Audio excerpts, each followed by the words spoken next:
De conformidad con lo dispuesto en el artículo 134 de la Constitución Política de los Estados Unidos Mexicanos, la propaganda, bajo cualquier modalidad de comunicación social que difundan como tales los poderes públicos, los órganos autónomos, las dependencias y entidades de la administración pública y cualquier otro ente de los 3 órdenes de gobierno, deberá tener carácter institucional y fines informativos, educativos o de orientación social.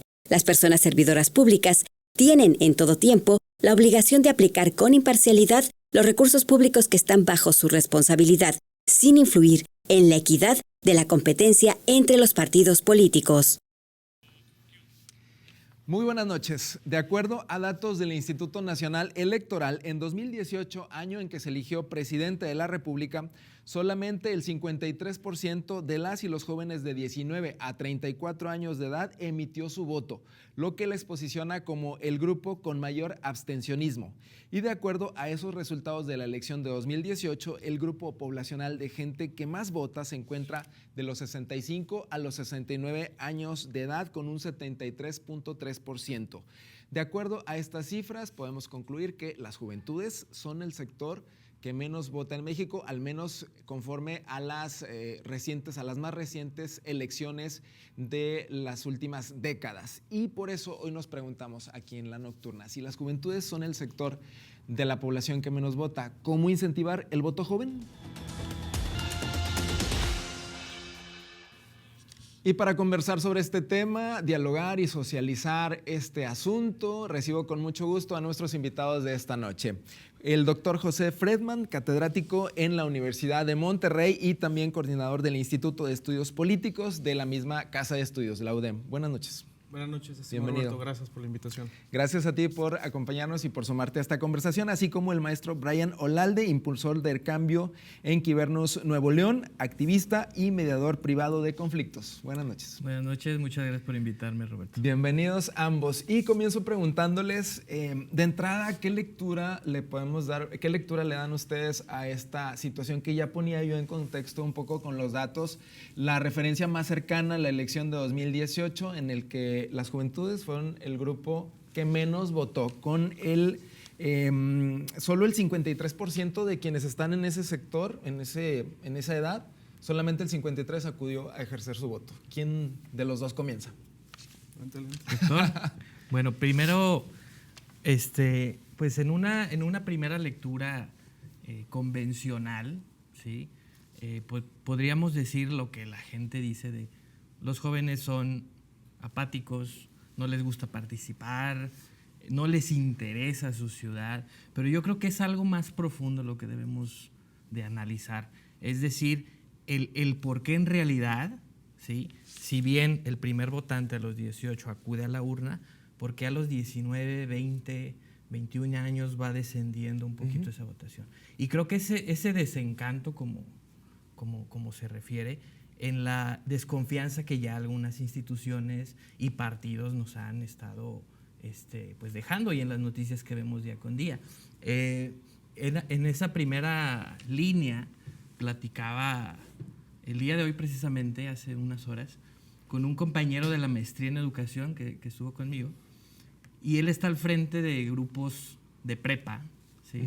En la materia precisamente de civismo en una preparatoria privada.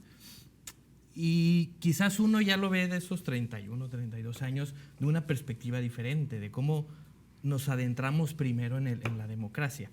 Pero es importante ver esos jóvenes de los 16, 17, 18 años, el cómo están viendo los procesos tanto electorales y la democracia. Y me dice, hoy el día de hoy, de hecho el día de hoy, fueron al Congreso, ¿sí? Hizo una actividad con ellos pues para promover, de acuerdo a la materia, y por el año electoral, la cultura de la participación y el voto.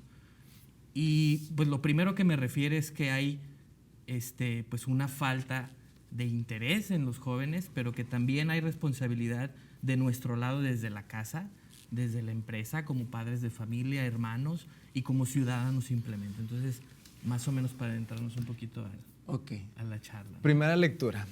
José. Sí, pues bueno, yo coincido mucho con lo que dice Brian. Yo creo que también podemos hacer la diferenciación de dos cosas que suceden, y no sucede nada más en México, sucede en todas las democracias actuales.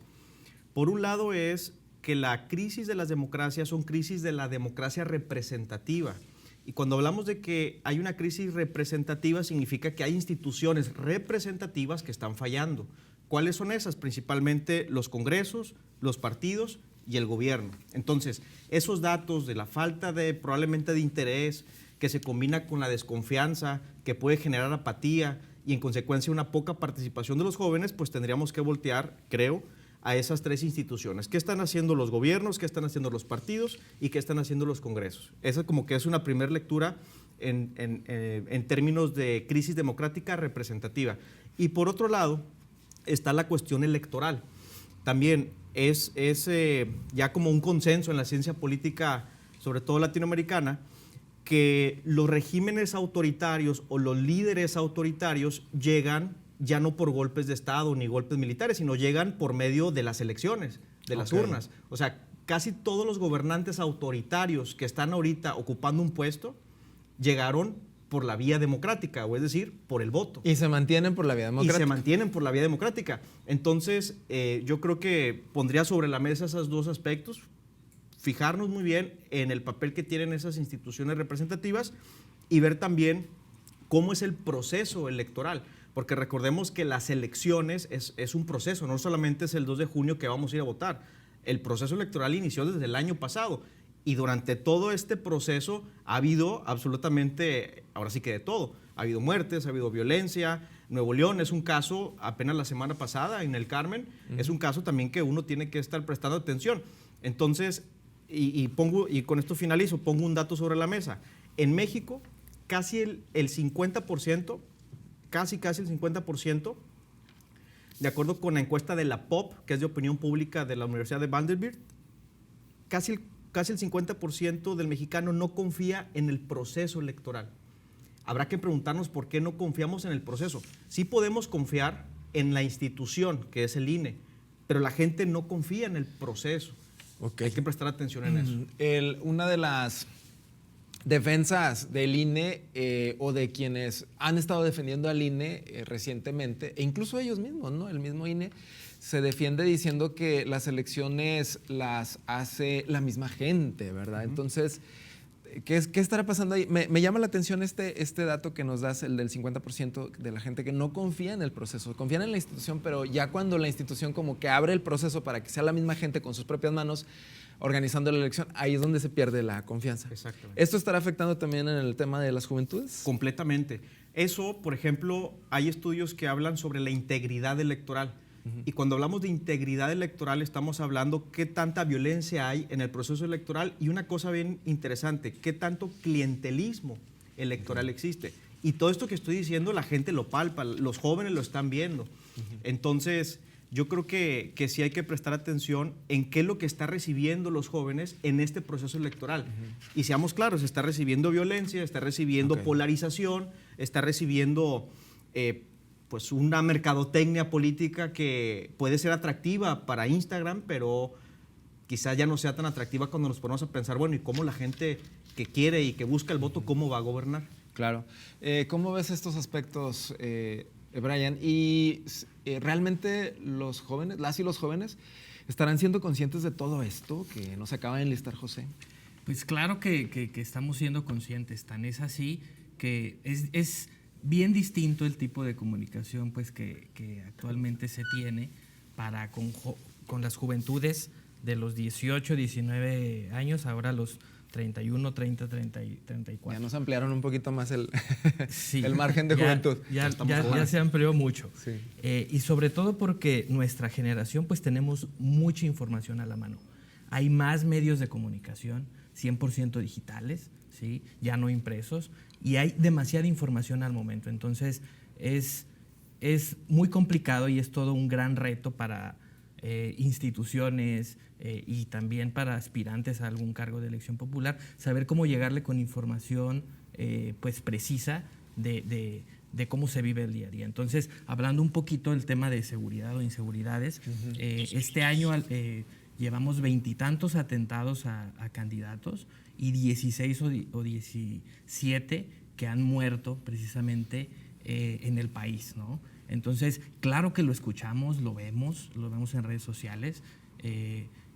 Sucede, como dice el doctor ahora en el Carmen, y hacía 2 semanas platicaba antes del programa, en Guanajuato o en Celaya, una candidata a la alcaldía igual sufrió un atentado. Entonces, claro que estamos conscientes, sabemos, y sin duda la profesión o el aventarte también a algún cargo ya implica un tema de seguridad o inseguridad en este caso, y de atentar contra tu vida o no. Cuando antes era algo muy, muy, muy aspiracional, seguro, ¿sí? Ahora realmente pues ya nos ha rebasado el crimen organizado en el país, y lo vemos en redes, por supuesto. Y es algo que dice imágenes sensibles, ¿cuánto no vemos en el día? Que dice video con imágenes sensibles, y a uno le da a aceptar. Y por supuesto que nos ha alcanzado. Ahora, este tema, por ejemplo, el de la violencia, ¿no podría ser un detonante para incentivar a que las y los jóvenes salgan a participar en lo que nos ocupa en esta mesa? Es el tema específico de la manera de participación específica del voto. Claro. ¿No sería un buen detonante? O sea, de hacerles ver a las juventudes, mira lo que está pasando. O sea, se requiere que participes un poquito más. Sí, o sea, definitivo que se debe, creo que las juventudes tienen o tenemos que comenzar a tomar conciencia de estos problemas. El gran detalle que le veo a esto es el cómo hacerlo, cuando de los principales actores que van generando el problema resulta que son por las opciones que tenemos para votar. Entonces, y todo se tornó muy complejo cuando entran coaliciones, cuando hay una mezcla de partidos políticos de cualquier tipo, y eso los jóvenes lo notan, y creo que ahí es donde viene el malestar y el descontento con la democracia. O sea, la apatía, yo más que señalar la falta de participación de los jóvenes, yo creo que el origen de esa falta de participación viene en las instituciones que que mencioné en mi primera intervención. Por ejemplo, nada más voy a hablar de una. Por ejemplo, los gobiernos. Ha también quedado ya un poquito en consenso en la ciencia política de que gran parte de los problemas con las democracias son las ineficiencias gubernamentales. O sea, todos los jóvenes también son ciudadanos que recibimos al final del día si hay o no buen transporte público, si hay o no condiciones para la movilidad, si hay o no desarrollo económico. Pues como cualquier otro ciudadano, los jóvenes también recibimos el buen o mal desempeño de los gobiernos. Entonces, yo creo que es importante prestar atención a qué es lo que están haciendo los gobiernos ahorita para ver si los jóvenes, podemos estar exigiendo que se vaya mejorando esa situación. Y yo creo que en Monterrey, Nuevo León, es un caso interesante para analizar sobre la eficiencia o ineficiencia gubernamental. Y pues vayámonos a los datos. Hoy amaneció contaminado de manera grave. ¿Cómo vamos Nuevo León? Por ejemplo, del 2022 al 2023, ha señalado que ha aumentado o gran parte de la problemática que siente la gente es el transporte público. Y luego cuando le preguntan qué del transporte público, mal manejo de la unidad, y si mal no recuerdo, malos tiempos de traslado. Bueno, pues es que ahí está donde se pueden mejorar con acciones tangibles que la ciudadanía vaya prestando mayor atención a estos problemas. Y cuando la gente participa y se interesa sobre lo más próximo que tiene, va a participar electoralmente. Porque no debemos de olvidar que las elecciones vienen a pedir el voto cada 3 o cada 6 años. Pero ¿qué pasa en ese tiempo entre que llega un año y otro?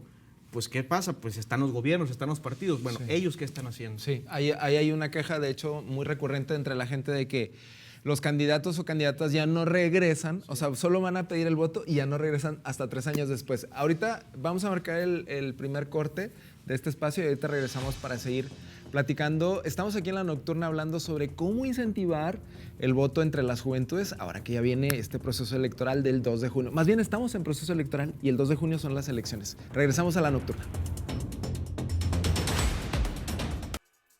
Rápidamente estamos en La Nocturna y seguimos hablando sobre cómo incentivar o estamos intentando entender un poco el tema de cómo incentivar a las y los jóvenes a que pues de perdido voten, ¿no? En las próximas elecciones, en los próximos comicios el 2 de junio. Y ahorita, antes de irnos a la pausa, José nos exponía un punto muy claro de que una manera en la, o al menos así lo entendí, me corrige si no lo entendí bien, que la manera en la que tal vez pudiéramos generar esa participación, o que algunas personas ya más conscientes, de mayor edad, no sé, o más conscientes, generan esa participación física de ir a votar, es porque están conviviendo todos los días con los grandes temas que tenemos y ven lo que se ha solucionado o los problemas que todavía no se solucionan, por ejemplo, transporte, contaminación, etcétera, y dicen, bueno, pues yo necesito ir a votar para que se vea reflejado en lo que va a ser, lo que me propone X o Y candidato o candidata, ¿verdad? Sí. Entonces, bueno, por ahí va más o menos. A lo mejor lo hice un poco más revuelto, pero el chiste es que estemos conscientes de nuestros problemas y con base en esa conciencia ir a votar. Es correcto. ¿Verdad?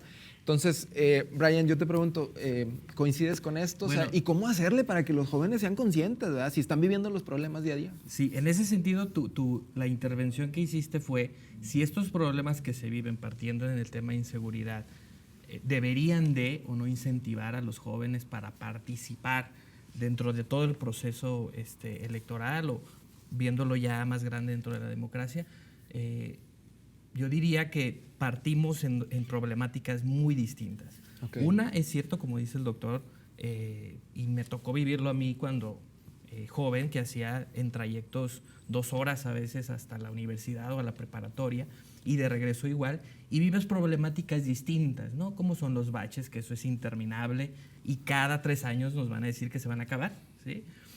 Como lo es el transporte público, las mejoras en transporte, la baja en la tasa de los mismos, el transporte público en general, vialidades, ¿no?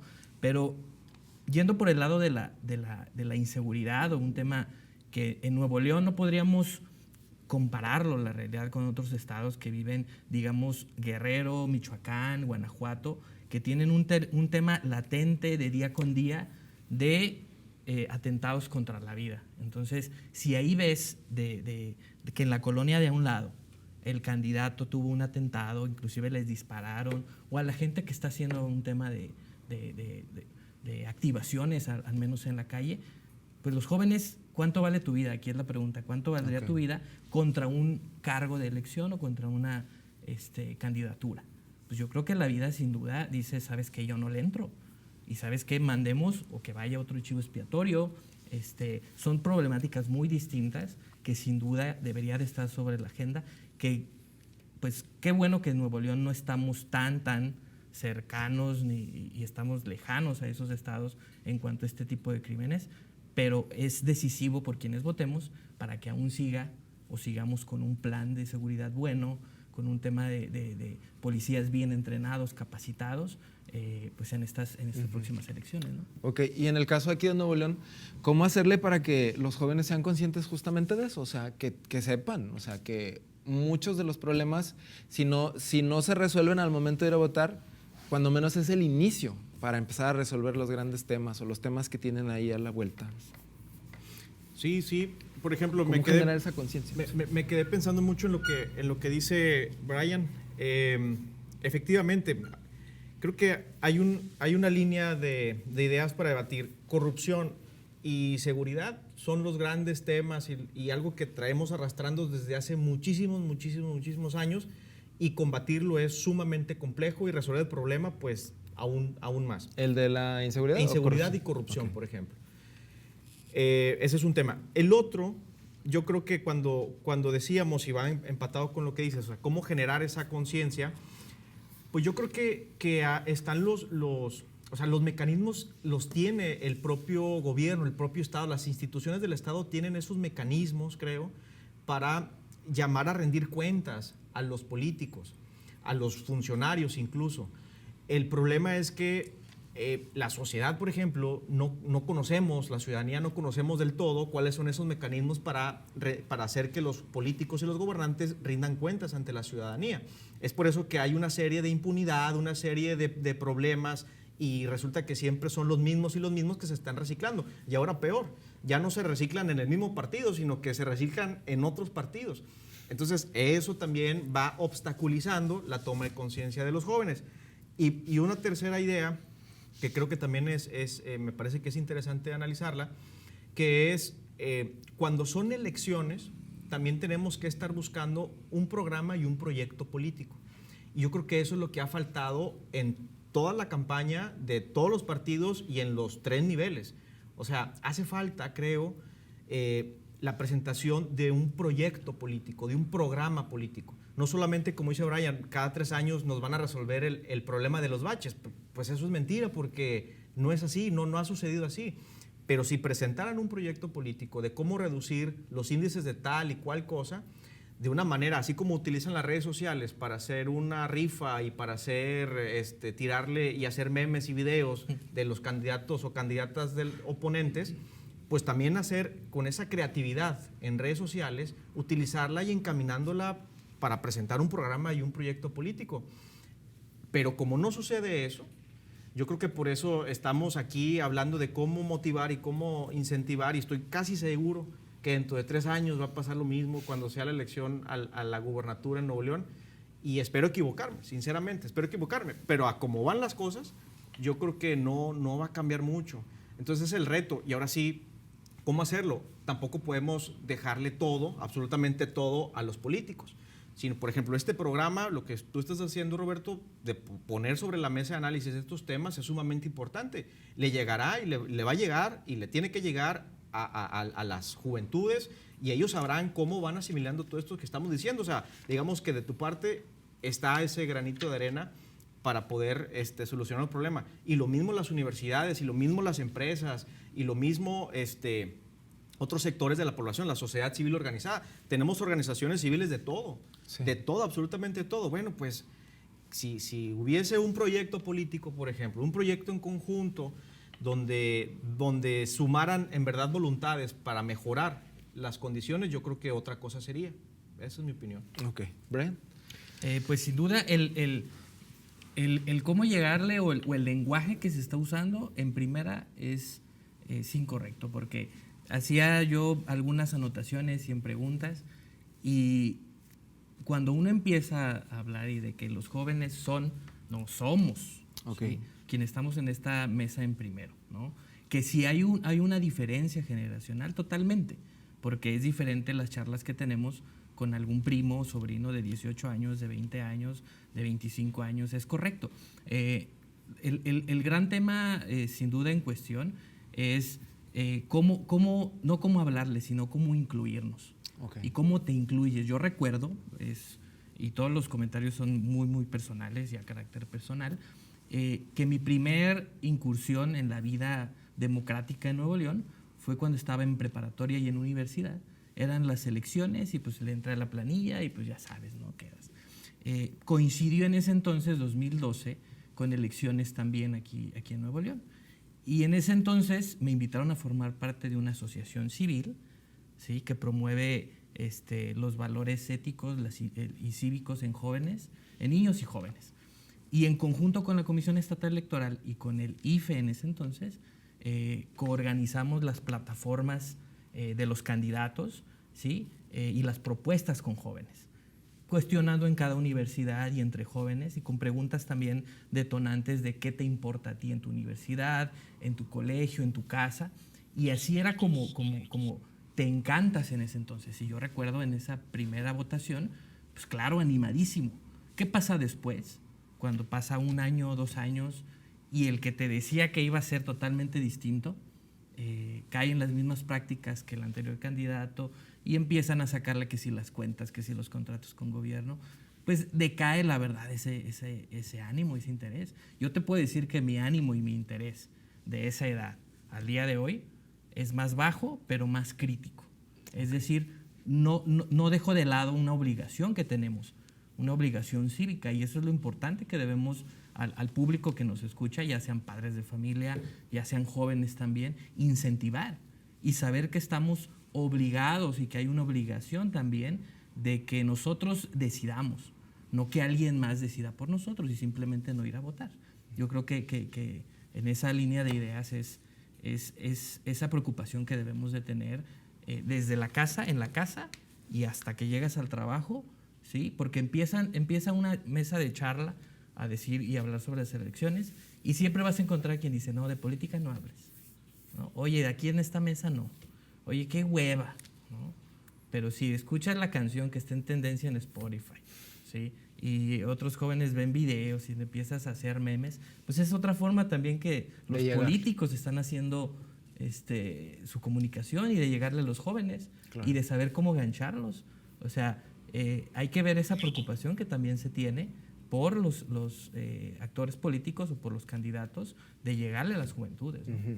Sí, también es un punto que me parece importante, ¿no? El saber cómo estamos hablándole a esas juventudes, que va muy de la mano de lo que comentabas al principio, José, de ponerle la lupa a esas tres grandes instituciones: partidos políticos, los gobiernos de todos los niveles y los congresos, ¿verdad? ¿Qué están haciendo? ¿Cómo le están hablando? O si realmente le están hablando a las juventudes, ¿verdad? Probablemente a lo mejor ni los están contemplando a las juventudes. Pues muy seguramente no, porque Nuevo León igual o será porque vivimos aquí y los casos que se me vienen a la mente son los de aquí del estado. Pero, por ejemplo, el conflicto político que hubo aquí o que sigue aquí en el estado entre el Poder Ejecutivo a nivel estatal y el Congreso fue muy evidente, creo, que la forma de hacer política no era, como lo decía Brian, inclusiva. O sea, no era incluyente. Eran ciertos grupos de ciertos partidos con ciertos cargos los que estaban peleándose por el poder, así tajantemente peleándose por el poder político y el poder político institucional. Y la ciudadanía toda, incluyendo los jóvenes, éramos simplemente espectadores de ese conflicto. Y eso, quieras o no, desanima, y desanima mucho a la población. Además de que si sabemos que las redes sociales son esos espacios donde interactúan los jóvenes, pues también tenemos que prestar atención qué contenido están viendo los jóvenes en temas políticos. Y yo creo que el contenido que están ofreciendo los partidos y los políticos es un contenido de mucha polarización. Por eso hablaba hace ratito del proyecto y el programa político, porque ahorita lo único que vemos es polarización y polarización. Pero cuidado con eso, porque gane quien gane, polarizando no se debe de gobernar. O sea, yo creo que ya sabemos las consecuencias de cuando llega un gobernante y utiliza la misma estrategia de campaña para gobernar.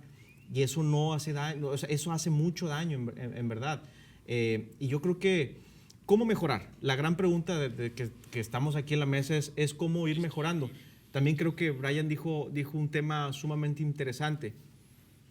Las universidades, o sea, los jóvenes, ¿en dónde están? O están en las universidades, están en las redes sociales, claramente, y quienes no están en las universidades, que también es un grueso de la población importante de jóvenes que no están estudiando a nivel profesional y que probablemente no interactúan mucho en las redes sociales, están en los barrios, están en las colonias. ¿Quién está llegando a esos sectores? Okay. O sea, ¿quién está llegando a las universidades? ¿Quién está llegando a los barrios? ¿Y quién está llegando a las redes sociales? Ahorita nos queda muy en claro que los políticos sí llegan a las redes sociales, pero no llegan de la mejor manera. Llegan a los barrios, pero solamente llegan cuando son elecciones.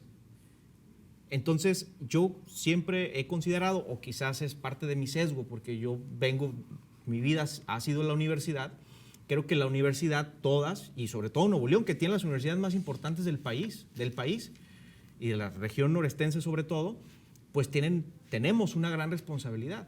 O sea, también los profesores, por ejemplo. ¿Qué le estamos diciéndole a los profesores? Y cuidado con que caigamos en que los profesores en las universidades les estamos diciendo es que de política no estamos hablando. O que un profesor de negocios, un profesor de arquitectura, un profesor de lo que quieras, que no incluya la política en sus programas, yo creo que ahí también hay un tema importante. Hay alerta. Y es que todo es político, pero ahorita regresamos para hablar justamente de eso, porque luego cuando dicen la frase, todo es político, hay gente que se asusta, pero la realidad es que es eso, todo es político, ¿verdad? Ahorita regresamos a la nocturna, vamos a la pausa.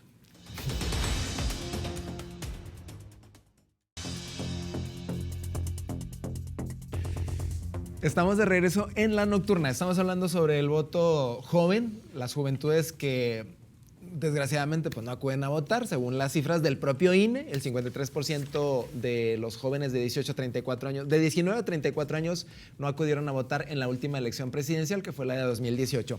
Y bueno, yo quisiera preguntarles a José Fredman y a Brian Olalde, nuestros invitados esta noche, si consideran, les pongo el tema sobre la mesa, el voto obligado que ya hay en algunos países, que existen en algunos países como Argentina, Australia, Bélgica, que son algunos de los ejemplos de voto obligatorio por ley, y que si no votas te cae una multa. ¿Creen que esto pudiera ser una buena idea aquí en México? Como una manera de que jóvenes vayan y voten. Ok, bueno, primero en esos antecedentes hay que saber cuántos países son quienes consideran la obligatoriedad del voto, y son 29 países actualmente. Okay. De esos, solamente 13 sí aplican una sanción, que es una multa. Digamos que así como en tránsito, que tienes tu registro de multas, también se hace ese registro de multas. Creo que yo sí estoy a favor, ya ha habido iniciativas de ley en ese sentido, pero esto no garantiza que la calidad democrática sin duda vaya a mejorar. Es decir, y lo preguntaba en la oficina y a conocidos, oye, si tú fueras o tuvieras tu voto de manera obligada y te dijeran te vamos a sancionar, ¿qué harías? ¿Eso mejoraría para ti tu participación, tu interés? Y la respuesta es que no. Es decir, me dicen, no, yo iría por no tener la multa, pero anularía el voto. Okay. Y hubo quien me dijo, ¿sabes qué? Yo sí, inclusive voy, me lo dijo así en la oficina, yo voy y lo anulo como en las anteriores elecciones. ¿Por qué? Por el descontento que hay. Entonces, sin duda, creo que es un buen mecanismo, un buen candado para que haya más votantes. O sea, se garantiza el voto, pero no la calidad. Se garantiza el porcentaje, pero la calidad en realidad de los votos y del proceso y la calidad democrática, pues no la mejoramos si no tenemos capacidad de prevención y de crear una cultura cívica responsable, sin duda alguna. Entonces, yo sí estoy a favor de que se aplique, pero sin duda es más importante, o creo muy importante, que vaya con un programa emparejado, un buen estudio y análisis también de cómo seguir creando estas conciencias en las juventudes, ¿no? ¿José? Sí, completamente de acuerdo. Ayuda, sí, en términos cuantitativos, como bien lo menciona Brian, más no te garantiza el mejoramiento en términos cualitativos. Y también hay que, ahorita Brian mencionó un concepto que ha sido muy estudiado en la ciencia política también desde mediados del siglo pasado, que es la cultura cívica. Y un elemento de la cultura cívica es el conocimiento político. O sea, ¿qué tanto conocimiento tiene en realidad la población sobre cuál es el papel o cuál es la función de un alcalde versus un gobernador? ¿Cuál es la función que debe tener el presidente versus un gobernador? ¿Cuántos diputados tenemos? O sea, estoy casi seguro que mucha gente que nos está escuchando aquí, sea joven o no conoce ni a su diputado y no sabe en qué distrito electoral vive, y menos tiene la noción del por qué existen distritos electorales, o sea, cuál es la finalidad. Entonces, creo que la clave, me parece, también es el conocimiento sobre la política.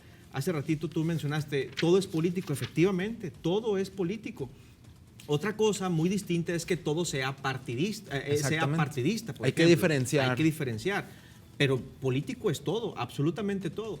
Yo en mis clases, y aquí hago como un anuncio, ¿no? Una promoción. Yo en la clase, las clases que doy, que son generalmente de ciencia política, yo defino que la política primero es una actividad que se ejerce de manera individual o de manera colectiva, en espacios públicos o en espacios privados, y que tiene una finalidad, que es solucionar problemas. Entonces, todos las comunidades, las sociedades, tenemos que interactuar forzosamente. Aquí nosotros tres estamos interactuando, termina el programa y vamos a interactuar en otros espacios, con amigos, con familiares, al trabajo, lo que sea. Y al final, nosotros debemos de tener la capacidad y la cultura de tener que solucionar nuestros problemas de manera pacífica, de manera cívica, etc. Eso es hacer política, reducir en la manera de lo posible los problemas. Pero claro, se necesita en términos, ahora sí, de político-electorales, se necesita de un conocimiento, porque interactuamos con un sistema político y un sistema electoral que no todos conocemos. Entonces ahí es donde comienza a estar el problema. Y cierro con lo siguiente. Pensar la democracia en términos electorales también ha sido un gran problema relacionado con la falta de interés por parte de la ciudadanía. O sea, cuando a la gente le hablas de democracia y de política, piensa en partidos, en elecciones y en el voto. Cuando la democracia, por ejemplo, es muchísimo más que la democracia electoral. Es solamente un elemento más de un sistema democrático, el voto, por ejemplo. Pero nosotros, insisto, tenemos que estar interactuando y tenemos que estar conviviendo con otros sectores. Yo creo que por eso yo vuelvo con el tema. Espacios como este, ver qué es lo que están haciendo en redes sociales los políticos o los que se interesan en la política, qué están haciendo las universidades, los profesores, profesoras, pues ahí es clave. O sea, es clave. Qué bueno que lo pones en esas palabras. O sea, hay que diferenciar muy bien lo que es partidismo y lo que es política, ¿verdad? Y lo has puesto en palabras que me parecen súper sencillas y entendibles. Brian. Bueno, yo quiero igual, en la misma línea que decíamos, si esto va a incentivar el que obliguemos y que haya una sanción o no. Imagínate si lo hacemos, o sea, que el INE se ve obligado a que después de que es obligatorio, o platicábamos antes en el corte, de cómo en estos países está diferenciado la cédula de identidad con tu registro como votante. Imagínate que aún así, yo le preguntaba, y a veces es bien sencillo decir o rebuscarte en términos políticos y demás, y ciencia política, pero como ciudadanos hay que verlo frío. Yo platicaba con mi socio que es politólogo y da clases y es abogado también, y tengo 3 ideas, o imagínate la idea de que por eso nos ocupa también la mesa, y platicaba con él de cómo hacer votar y por qué, cómo decirle a los jóvenes qué es lo correcto. Y de cierta manera controversial, ¿sí? Pues me dice, ¿y por qué está mal? ¿Qué tal si sí está bien? Porque es una manera de manifestarte también. Okay. ¿Sí? El no ir a votar. Claro, si lo ponemos así. Ahora, hablamos sobre el caso Argentina. Okay. Argentina, recientemente ahora con Milei, el grupo poblacional de quien vota se hizo una reducción de los 16 y 17 años también. Es decir, se abrió un nuevo, pues un nuevo padrón, ¿sí?, de también jóvenes que van a votar. Y la pregunta sería también esa. Si aquí a los 18 años tenemos la INE, que para imprimir el INE es caro, imagínate, no sé cuánto cueste, pero la pierdes y simplemente vas, te tienes que formar y te vuelven a imprimir. O sea, eso nos cuesta al final como ciudadanos y es parte de los recursos que deberían de destinarse a otra cosa. Entonces, si vemos el costo real, si lo vemos de manera obligatoria, si abrimos quizás también a los 16, 17 años, el tipo a lo que obligas a las instituciones, al INE, a los gobiernos y a los actuales candidatos, es a saber cómo llegarle más a las juventudes, porque también existen los derechos de los niños, de los jóvenes y el tema educativo para tener más herramientas para tomar decisiones es de suma relevancia, ¿no? Entonces yo pondría pues un poquito de cierta manera controversial, pues que no está definido, pero yo creo que sí podríamos comenzar a practicarlo, ¿no? Y hacer esas primeras y continuar con ejercicios, por ejemplo, en las primarias. Yo recuerdo en un programa que hacíamos elecciones simuladas, Okay. ¿sí? Y en el tema de educación, hasta hace algunos años que se cambiaron los libros de texto, que cambiaron el tema también de los contenidos, creo relevante que sigamos viendo textos como lo son, que es un partido político, símbolos patrios y tener ese sentido de pertenencia del país. O conceptos básicos como los que mencionaba José, ¿no? O sea, que un estado se divide en distritos, ¿no? Claro. Que esos distritos, ahí va a salir, en teoría, una persona de ahí que te va a representar en el Congreso local o nacional. Total, o que puede ser tú inclusive, ¿no? O Exacto. sea, no lo veamos así, de dejárselo a alguien más. Ajá. ¿Por qué no dices yo me aviento, yo me lanzo? Sí, sí. Hace rato lanzaste una pregunta de si, igual platicamos de la violencia, si eso incentivaba o no. Quien sí se lanza, y lo platicaba con el doctor Rafael Aguilera, que es investigador también, muy buen amigo, me decía, se necesitan mártires políticos. Qué fuerte en verdad. Fuerte concepto. qué fuerte, porque es cierto. Grandes cambios que hemos tenido en sociedad y grupos como lo son de los 60 y tantos a los 70, pues vivieron una realidad del país muy distinta. Desde la matanza de Tlatelolco, desde el verse suprimido de cierta manera el poder acudir a las urnas, y sus papás y hermanos y demás, en donde solo votaba quien tenía propiedades y eras hombre. Entonces, hagamos conciencia a los jóvenes y debemos de platicarlo aquí. Sí, hasta dónde hemos llegado y cuántos mártires políticos hemos tenido, ¿no? Claro. Y a las juventudes de hoy no les tocó, por ejemplo, lo que hablabas del 68, o la caída del sistema del 88, el año 1994, o sea, todo eso no les ha tocado vivir a las juventudes de hoy, ¿verdad? Digamos, claro. Entonces tal vez también sería parte de hacer un poquito de repaso de la historia de nuestro país, un repaso breve. Vamos a marcar la última pausa y ahorita regresamos con el último bloque ya para ir cerrando el tema. Estamos hablando sobre el voto, las juventudes que no votan. Regresamos, estamos aquí en La Nocturna.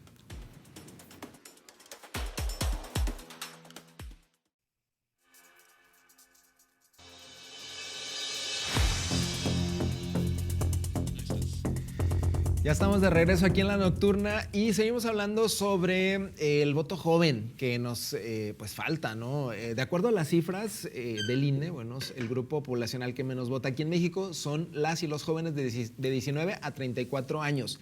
Y justamente en ese sentido yo quisiera plantearles aquí a nuestros invitados lo que a mí de forma personal me ha tocado vivir. O sea, yo platico con gente joven, no es la regla, pero sí lo he escuchado mucho, que les preguntas, oye, ¿ya tienes definido tu voto? ¿Vas a ir a votar el 2 de junio? ¿Ya pensaste por quién vas a votar? Y yo escucho mucho, muy seguido, no, pues yo lo voy a anular, o voy a tacharlo, o voy a escribir, voy a votar por, no sé, cualquier personaje o un meme que se te ocurra. O sea, escucho yo ese tipo de respuestas, desde anularlo hasta votar por Superman o cosas así. Entonces, ¿qué ¿se le puede responder algo a un joven que me dice eso? O sea, ¿o qué le puedo responder a alguien así? Pues eso a mí me parece bien interesante y me temo que puede llegar a ser la mayoría de los jóvenes quien piensa eso. O sea, que responde a una falta de opciones reales para las juventudes que tenemos para emitir nuestro voto.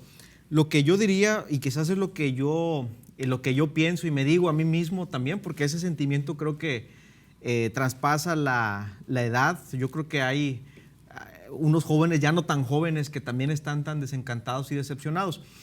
Lo que yo diría, por ejemplo, primero es que el sistema político mexicano es un sistema de partidos. O sea, eso nos debe de quedar muy claro. ¿Por qué? Porque es importante, porque si asumimos que el sistema político mexicano es un sistema de partidos, estamos diciendo que los partidos políticos siguen teniendo el control de los gobiernos y de los congresos, para empezar. Esa es una. La segunda, que los partidos políticos tengan ese control significa, uno, que las candidaturas independientes ya no funcionaron. O sea, llegaron, arrasaron y desaparecieron. Puede que me equivoque, pero creo que no.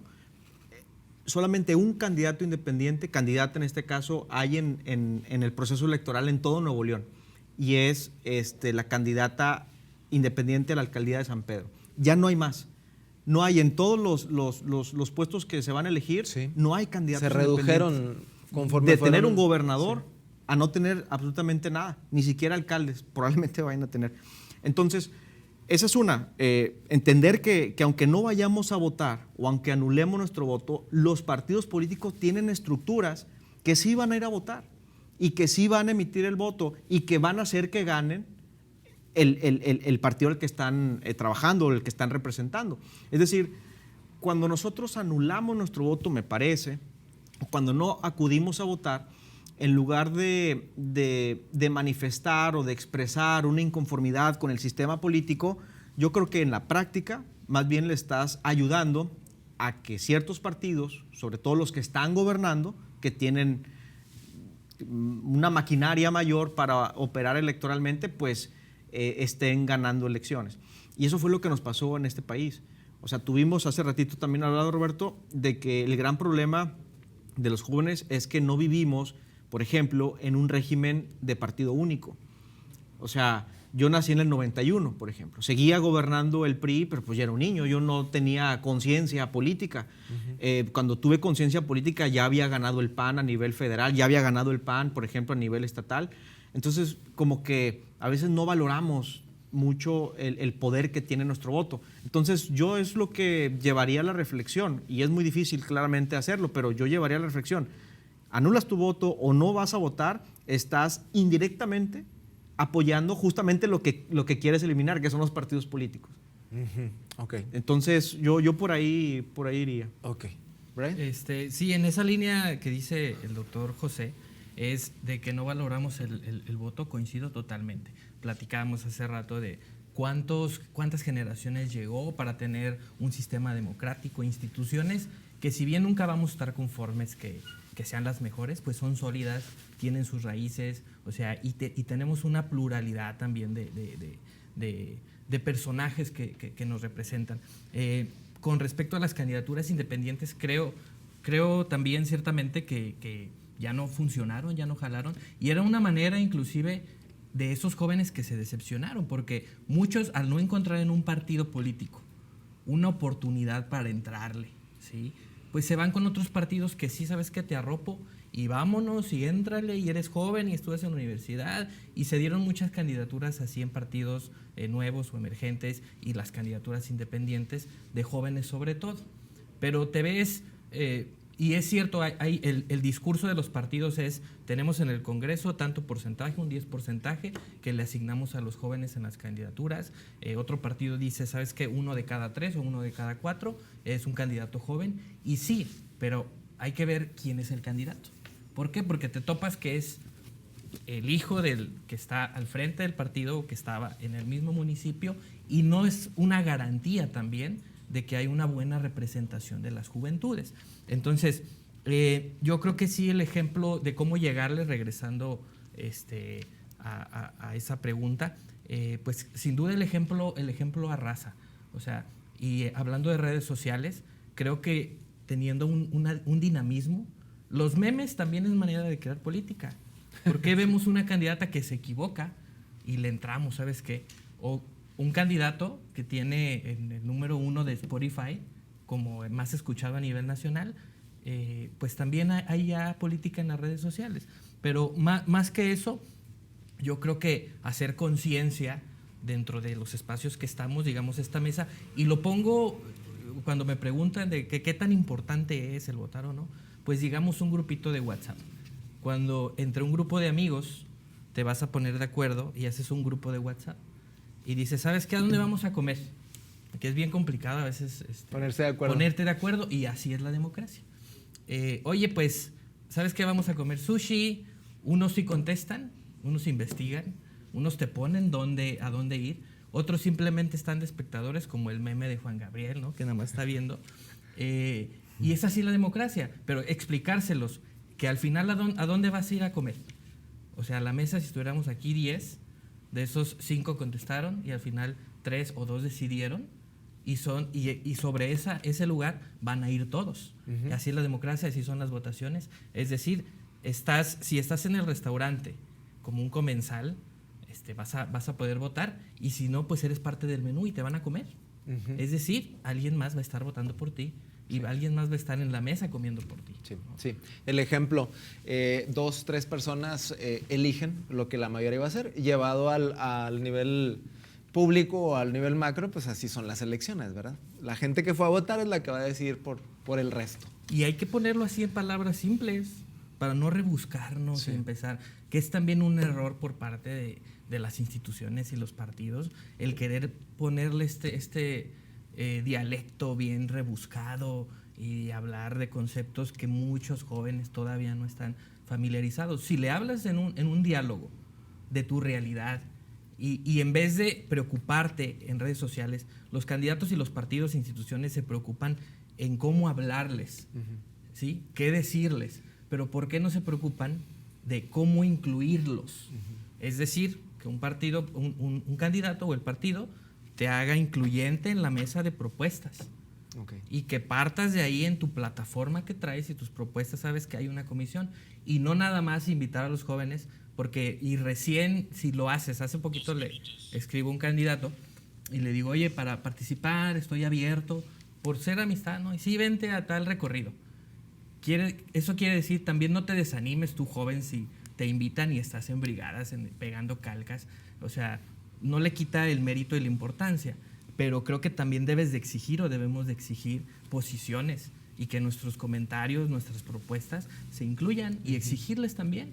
¿Por qué? Porque estás dando tu tiempo, invirtiendo tu tiempo. Sí. Entonces, el cómo incluir yo creo que es lo importante. Y ahorita que mencionaste el tema de redes sociales y de los memes y de cómo algunos candidatos incluso tienen ya sus canciones y todo, esto pudiera ser quisiera llamarlo como alguna esperanza o algún aliciente que a lo mejor en este proceso nos pudiera ayudar a que esas personas que están en redes sociales y que están recibiendo esos memes y que lo están compartiendo, que se pudiera traducir en votantes activos físicos que vayan a las urnas. ¿Se podría? O sea, que realmente la gente que está en redes sociales salga a votar. Digo, que podrías, yo creo que sí influye mucho las redes sociales así como influía la televisión en el voto, pues yo creo que ahora el papel que tenían las televisoras en el pasado, pues ahora lo tienen las redes sociales. Y claramente influyen en el voto.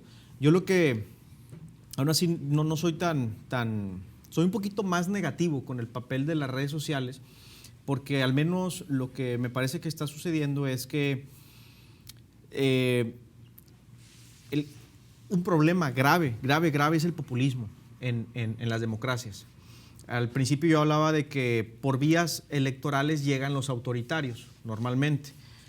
Y llegan los autoritarios generalmente porque fueron muy populistas. O sea, el populismo ayuda mucho, atrae mucho voto. Esa es la realidad. El populismo ayuda a ganar elecciones. Hay una profesora de la UNAM que dice que generalmente lo que existe ahora ya son partidos populistas y en consecuencia los candidatos están por encima del partido. O sea, personificar a los partidos políticos creo que es un grave error y me parece que es una consecuencia de las redes sociales. Desde mi punto de vista, quizás muchos no van a estar de acuerdo conmigo, y es válido, pero yo creo que cuando hay buenos candidatos, puede haber muy buenos candidatos, pero eso no necesariamente se va a traducir en buenos gobernantes, por ejemplo. Okay. Y hacer política populista es polarizar y no se puede gobernar polarizando. Entonces, en la manera sencilla, la red social sí influye en el voto, está influyendo en el voto, pero me parece que no está influyendo de la mejor manera. Ok, bien. Brian, comentario breve, estamos por cerrar, pero... Muy bien, ¿de cuántos minutitos? Un par de minutos. Perfecto, porque luego yo me explayo, mi estimado. Sí creo importante nosotros y quienes conocemos estar haciendo intervenciones en redes y también entrarle a los memes, entrarle en por qué hablo bien, hablo mal, verle los debates presidenciales. O sea, es muy buena oportunidad. No quiere decir que eso vaya a definir si más jóvenes están en interacciones en redes, que haya más participación. Tan es así que los mismos estudios dicen, ¿no? O sea, la gente quizás con dispositivos, con mayor poder adquisitivo, muchas veces por eso votan menos que otras personas que no tienen el mismo poder adquisitivo. Entonces, ese no es como la regla o la solución. Lo que sí creo importante es que sigamos con el diálogo entre nosotros mismos, en casa, como padres de familia, en la academia, en la misma empresa, pues porque está muy choteado, como dicen, estas son las elecciones más importantes.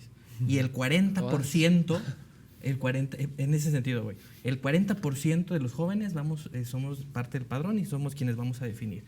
Y si me dijeran, oye, ¿son las elecciones más importantes? Yo te diría, siempre son las más importantes. ¿Por qué? Porque hoy vas a decidir sobre, en junio, lo que va a pasar en los siguientes años, en los siguientes 6 años. Entonces, es cierto, tómalo como tu elección más importante, ya uno de grande sabe que todas son importantes, pero invitas también a la participación, a la conciencia de los jóvenes, y creo que se debe de seguir haciendo y tener este tipo de debates, de mesas. Pues te agradezco mucho, Roberto, al programa y a La Nocturna por la invitación, y es esa invitación que hacemos, ¿no?, a toda la gente que nos está escuchando. A seguir socializando estas reflexiones. Pues yo les agradezco a ustedes y nos quedamos justamente con esa reflexión. Esta elección sí es la más importante, pero la que viene dentro de 3 años también es la más importante. Siempre va a ser la elección más importante. Me gustó eso. Muchas gracias a ambos. Gracias por habernos acompañado. Les recuerdo que La Nocturna nos vemos todos los viernes. Les espero la próxima semana con más temas de actualidad. Pásenla muy bien.